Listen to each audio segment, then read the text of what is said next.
Well, one of our top kayakers leaves today for the United States, where he's favourite to win one of the world's most gruelling sports events.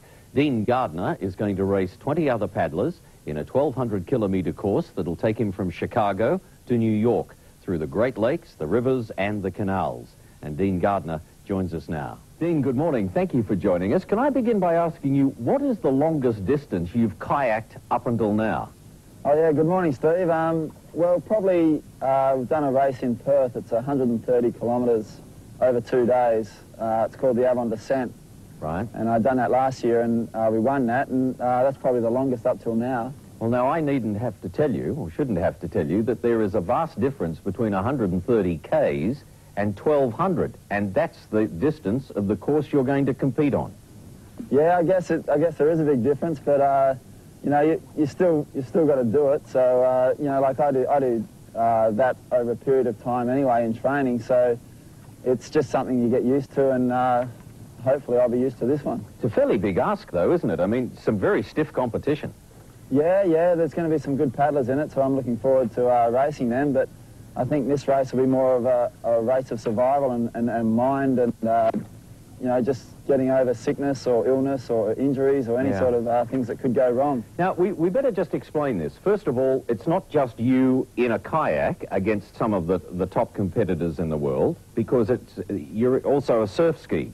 Yeah, actually, probably 2/3 of the race will be on a ski. Right. And then 1/3 in a kayak in what's called the Erie Canal. And I'm sort of more suited to a surf ski because that's what I do a lot of. And so hopefully the race could, you know, work in my favour, being that setup. And it's not a non-stop race, if I can put it that way. You actually stop each day.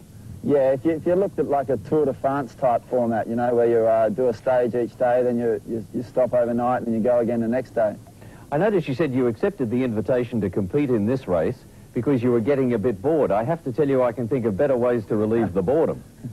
Yeah, well, when you're racing all the time, the other races that I've been doing have sort of been getting a little bit monotonous. You know, I've been doing it for a long time, and I thought, well, you know, this race came up. It was on for the first time last year, and I thought, well, I might as well give it a crack and see what happens.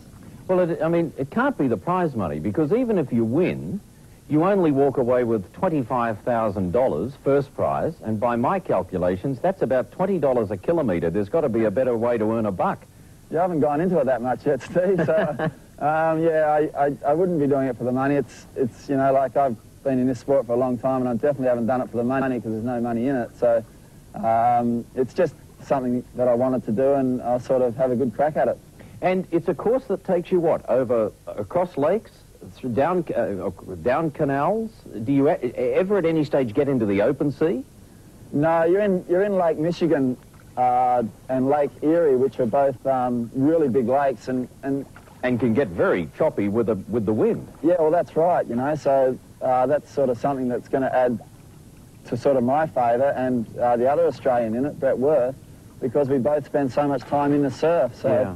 You know, so we're hoping that that's going to work our way. You're the favourite to win. Are you confident of winning? I'm pretty confident.